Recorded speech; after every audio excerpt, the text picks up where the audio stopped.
அப்புறம் நான் சொல்ல போற அனுபவம் ரொம்ப சுவையான அனுபவம். ஆஹா. லேடிஸ்க்கு உள்ளது. அதனால ஜென்ட்ஸ் நல்லா கேட்பீங்க. பலே. என்னன்னா இட்லியை பத்தினது. இட்லி? ஆமா, எனக்கு ரொம்ப பிடிக்குங்க. அப்படியா? ஆமா. ஏதோ ஒரு விருந்துல இட்லி போட்டாங்க. எந்த ஊர் போனீங்கனாலும் முதல்ல அங்க இட்லி இருக்கான்னு கேட்பேன். சரி. ஏன்னா இந்த திருநெல்வேலி பக்கம் வந்தாலே அடேங்கப்பா இரவு முழுக்க சூடா அப்படியே மல்லிப்பு மாதிரி இட்லி கிடைக்கும். ஆமாங்க. அந்த இட்லியை அனுபவிச்சு ஒரு இடத்துக்கு ஒரு ஃபாரின் ட்ரிப் போனோம். போய் என்ன ஆச்சுன்னா எங்கேயுமே இட்லி இல்ல. இட்லி இல்ல. ஒரு வீட்டுல கிட்டத்தட்ட ஒரு 30 நாள் நிகழ்ச்சி. ஓஹோ. அத்தனை ஊரும் முடிச்சுட்டு கடைசியில 30வது நாள் கேட்கவே கேட்டேன், எங்க இட்லி கிடைக்குமாங்க? சரி. கடைசியில அந்த வீட்டுல கிடைக்கும்ட்டாங்க. சரி. அதனால எனக்கு ரொம்ப பிடிக்குதுன்றதுனால நல்லா ஓஹோன்னு சமைச்சு வச்சுட்டாங்க. கிட்டத்தட்ட ஒரு 3-4 முறை இட்லி இறக்கி அவ்வளவு இட்லி.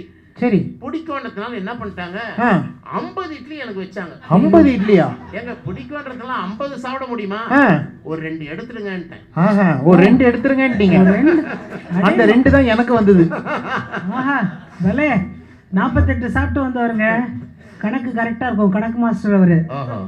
இந்த இட்லிக்கு பெரியவா விளக்கம் தரார். ஓ, பெரியவா. அதாவதுங்க லைட்டு சைடையும் தொடுறாரு பாருங்க. அதான் விஷயம். எல்லாம் பெரிய விஷயம். மேல மேல மேல எல்லாம் மேலோகத்தை பத்தியே பேசிட்டு இருந்தா மக்களுக்கு வந்து அது புரியாதுங்கிறதுக்காக இட்லிக்கு விளக்கம் சொல்றார். இதுக்கு ஒரு பண்டிதர் தான் கரெக்டா அவருக்கு கிடைச்சார். நான் நினைச்சேன் வெறும் சன்மார்க்க விஷயம் மட்டும் தொடுவதில்லை, சமையல் விஷய அனுபவம் இருக்கிறது என்று காஞ்சி மடத்து சமையல்காரரே சொல்லும் போது அதை நம்ம சங்கீதக்காரா சொன்னா என்ன? அது நம்ம இத்தனை நாள் இட்லி நல்லா இருக்கு, இந்த பவன் நல்லா இருக்கு, அந்த பவன் நல்லா இருக்கு, இங்க போய் சாப்பிட்டா நல்லா இருக்குன்னு தெரியுதே தவிர அதுக்கு ஏன் அந்த பேர் வந்ததுன்னு யாருக்கா தெரியுமா?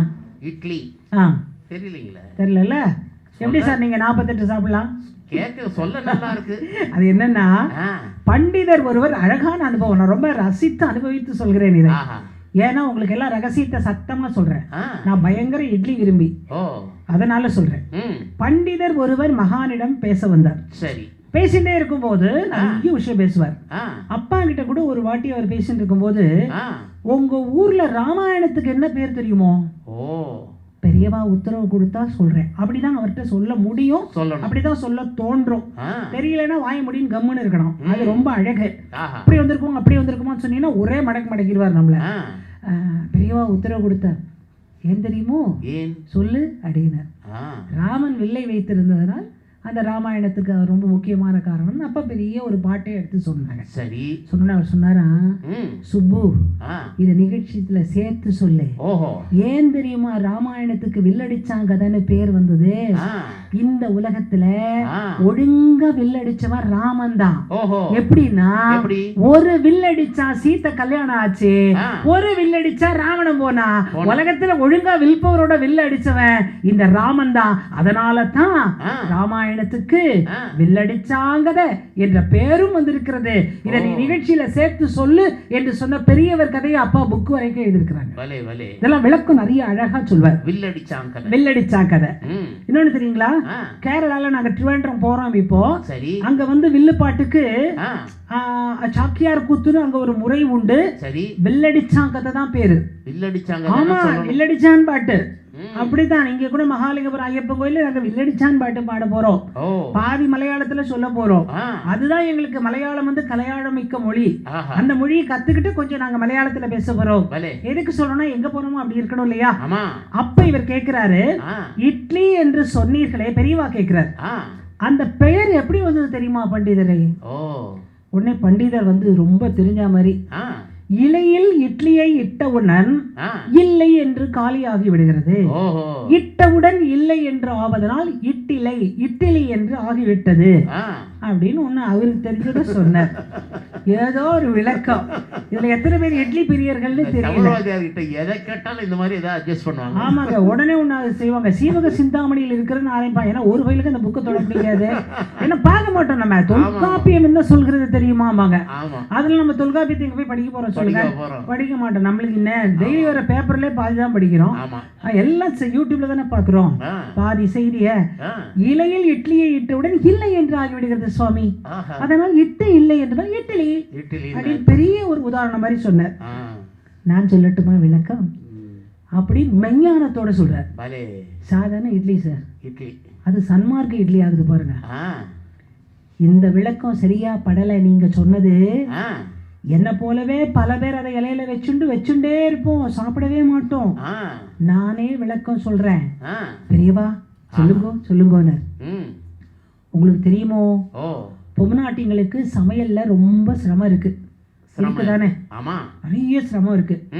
சமயம் எடுத்துக்க வேண்டிய விஷயம் தான். அதனாலதான் அந்த சிரமத்தை பாதி இப்பெல்லாம் இங்க தள்ளிடுறாங்க. இங்கன்றது யாரு? இங்க தள்ளிடுறாங்க. ஆமா, குக்கர் நீ வை, காய் நான் வெட்டுறேன். ஆமா, அது அந்த மாதிரி கடைசி என்ன தெரியுமா, சமையல் நல்லா இருந்தா யாருதுன்னு தெரிய மாட்டேங்குது. நான் நீங்க செஞ்சீங்களா, நான் செஞ்சேன், அதுல ஒரு சண்டை வந்துடும். நீயா நானா வந்துடும், சிரமம் இருக்கு. அப்புறம் அவர் கூப்பிட்டுருவாரு. சண்டை வந்தோடனே அவர் கூப்பிட்டுருவாரு. யாரு? பேசுறதுக்கு கூப்பிட்டுருவாரு. எப்படி நீங்கள் சண்டை போடுகிறீங்கள? சமையலே சிரமம் எடுத்துக்க வேண்டிய விஷயம்தான். என்னெல்லாம் சொல்றாரு பாருங்க. பெரியவர் நம்மளுக்குள்ள போயிட்டாரு பாருங்க. அடுப்பு கிட்டக்க நிக்கணும், பொருளை கிண்டணும், கருகாம பாத்துக்கணும், பக்குவம் சோதிச்சு பார்க்கணும். ஆனா இட்லி தாய்மார்களுக்கு ரொம்ப சுலபம். எப்படி சொல்றாங்க, ஊத்தி வச்சுட்டு 15 நிமிஷம் அந்தண்ட போய் வேற வேலை பார்க்கலாம். தாய்மார்கள் வேற வேலை பார்க்கலாம். அது பாட்டுக்கு தானா வேகும், பூ மாதிரி இருக்கும். அப்புறம் இவ்வளவு ரொம்ப ஒரு லௌகிகமா சொன்னவர் ஒன்றை ஒரு இடத்தில் இட்டுவிட்டு திரும்பி பாராமல் இருப்பதற்கு தமிழிலே, எந்த மொழி? தமிழ்ல இடுதல் என்று பெயர். இடு மருந்து என்பது போல இட்டு விடுதலினால் இட்டிலி என்ற பெயர் வந்திருக்கலாம் என்பதை பெரியவா நமக்கு சொல்கிறார். இட்டு விட்டு வெளியில வந்துடலாம். 15 இட்டுட்டு வந்துடும் இல்லையா? நம்ம தோசை தான் சார் டெய்லி காலில் போட்டு கால் வலிக்குது எனக்கு. இட்லி எங்க வீட்டுல டெய்லி தோசை இட்லி மாறி தான். ஆனா அந்த இட்லியை போட்டுட்டா 15 நிமிஷத்துக்கு நிச்சயமா நான் இதை நான் அனுபவிச்சு படிச்சதன் காரணம் நான் வீட்டுல அனுபவிக்கிறாத. இட்லி இதுல என்ன தெரியுங்களா, அந்த இட்லி பெரியவா வாயால விளக்கம் சொல்ற அளவுக்கு பாக்கியம் செய்த உணவாகி விட்டதே. அதனால இங்க எல்லாரும் இட்லி நிறைய கூட 2 சாப்பிடுவோம். இதுதான் என்னுடைய கருத்து. ஏன்னா 2 இட்லி கூட சாப்பிடுவோம். ஏன்னா அதை பிக்கிறதுக்கு 48 இட்லி சாப்பிடுறாங்களா சார்? நீங்க முனிவர் ஆகலாம் உங்களுக்கு. எவ்வளவு ஃபாலோவர்ஸ் பாருங்க உங்களுக்கு. அப்புறம் மடத்து சிப்பந்தி கேட்டாரு, சுவாமி பெருங்காயம் கொஞ்சம் நிறைய தேவைப்படுறது, என்ன செய்யறது? ஆமா, பெருங்காயம் நிறைய தேவைப்படுறது. சமையல்கார விண்ணப்பம் செஞ்சோடனே பெரியவாட்ட கொண்டு வராங்க. அதான் அழகு. உடனே அவர் கேக்குறாரு கூப்பிட்டு, நீ பெருங்காயம் எப்போ போடுற? எப்பவுமே சாம்பார்லயும் ரசத்திலையும் போடுவேன். அப்படி போடாதே, பருப்பு வேக வைக்கிற இல்லையா, அப்பவே போடுறதுதான் உன் பொறுப்பு. அதுதான் சிறப்பு. ஏன்னு கேட்டா, பருப்போட வெந்துட்டா அந்த பருப்புல தானே சாம்பார் ஒரு அவதாரம் எடுக்கிறது, அந்த பருப்பு தண்ணி தானே ரசமா அவதாரம் எடுக்கிறது.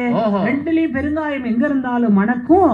அதனால நீ பெருங்காயத்தை அதிகமா யூஸ் பண்ணணும்னு அதிகமா விண்ணப்பம் போடுறதை விட அளவா பருப்புலே போடு, அதுதான் சிறப்புன்னு சமயக்காரர் ஒரே ஆக்ஷன், மூக்குல வரல வச்சாரு. என்னப்பா அது, இத்தனை நாளா நான் சமையல் மாமாவா இருக்கேன், எனக்கு கூட தெரியாத விஷயத்த பெரியவா இப்படி சொல்றாரே அப்படின்னு ரொம்ப ரசிச்சு கேட்கும் போது இந்த சமையல் விஷயத்துக்கு ஒரு அழகான எண்டு. இதான் அனுபவம். இந்த விருந்துக்கு போனா ஃபர்ஸ்ட் என்ன சாப்பிடுவோம்? இப்பெல்லாம் வெல்கம் ட்ரிங்க்னு ஒரு மாதிரி ஆயிடுச்சு. வார்த்தையே கலரா இருக்கு, அது பார்த்தாலே பயமா இருக்கும். இவர் என்ன சொல்றார், விருந்த பத்தி சொல்றார். குழம்பு ரசம் இது வைக்கிறோம், அப்புறம் பாயசம், அப்புறம் மோர். இத பத்தி ஒருத்தர் கேட்கிறார். எல்லா சமையல்லாம் சாப்பிட்றவங்களாம் உட்காந்து பேசிட்டு இருக்காங்க.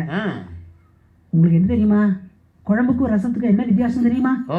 ஒருத்தர் சொல்றார். என்ன வித்தியாசம்? யாரா சொல்லுங்க.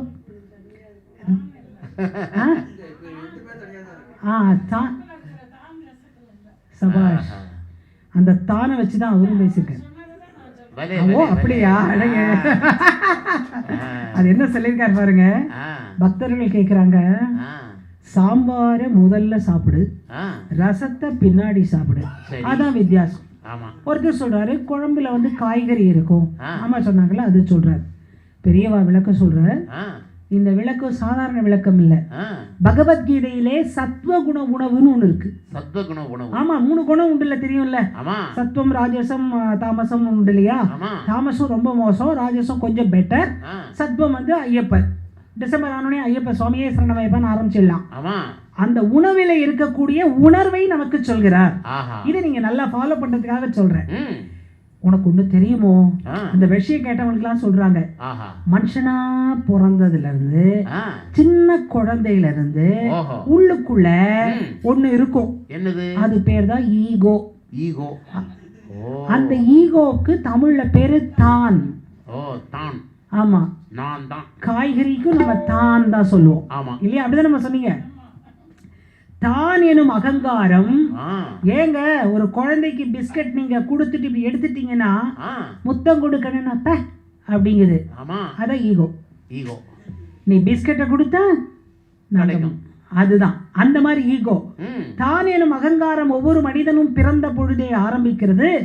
அந்த ஆரம்பிக்கிற நேரத்திலே மனம் குழம்புகிறது. அதனால் தான் இலையிலே போடக்கூடிய உணவை உணர்வாக பார்ப்பீர்கள் என்றால் அந்த மனம் குழம்பிய நிலையை காட்டுவதுதான் குழம்பு. குழம்பு. ஏன்னா அதுல தான் இருக்கு, காய்கறி இருக்கு. நல்லா காய் போடு அப்படின்னு சொல்றோம் இல்லையா? அதுல இருக்குது. இருக்கு. அடுத்தது என்ன? என்ன? இப்படி நல்ல 4 கச்சேரி கேட்டு குழம்பிய மனம் தெளியும். தெளியும். அதுதான் தெளிந்த ரசம். ரசம். எவ்வளவு அழகா சொல்றாரு பாருங்க. விருந்துல 3வது இனிமை. இனிமை. அதுதான் தெளிந்த நிலை. இனிமை பாயாசம். இப்ப நம்ம எல்லாரும் வாங்குறது கிருஷ்ணா ஸ்வீட்ஸ் மைசூர் பாக்.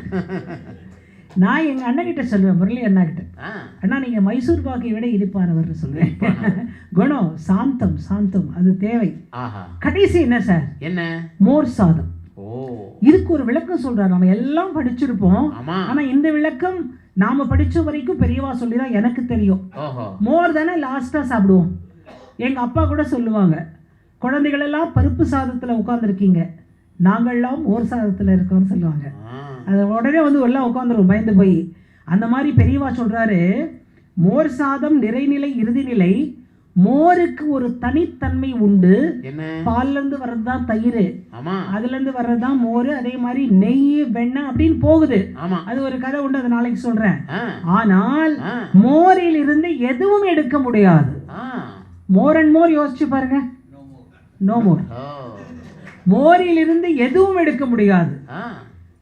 பரமாத்மாவை கலந்தபின் தொடர்ச்சி ஏதும் இல்லை. கடைசியா மோர் சாதம் சாப்பிடுங்க. மோரை நீங்க சாப்பிட்டீங்கன்னா நல்லா உங்களுக்கு ஹீட்டெல்லாம் குறைஞ்சி, அதெல்லாம் சயின்ஸு. ஆனா அவர் சொல்றது பரமாத்மாவை கலந்தபின் தொடர்ச்சி ஏதும் இல்லை. மோர் சாதம் முடிஞ்சோடனே இலையை விட்டு எழுந்துடும் இல்லையா? இப்பேற்பட்ட விருந்து இது சமய விருந்தா, சன்மார்க்க விருந்தா, சமையல் விருந்தா, சாத்திர விருந்தா, சாத்திர விருந்தா, சடங்கு விருந்தா, எல்லாம் இருக்கிறது உள்ளுக்குள்ளே. நான் இருக்கேன் என்றும் சத்திய வாக்கு சொல்லும் பரமாச்சாரியால் தரும் அன்பு விருந்து. இந்த விருந்தை நீங்கள் எல்லாம் மனசுல வச்சுட்டு ஜெயதி இப்ப சாப்பிட்ட மாதிரியே இருக்குமே உங்களுக்கு.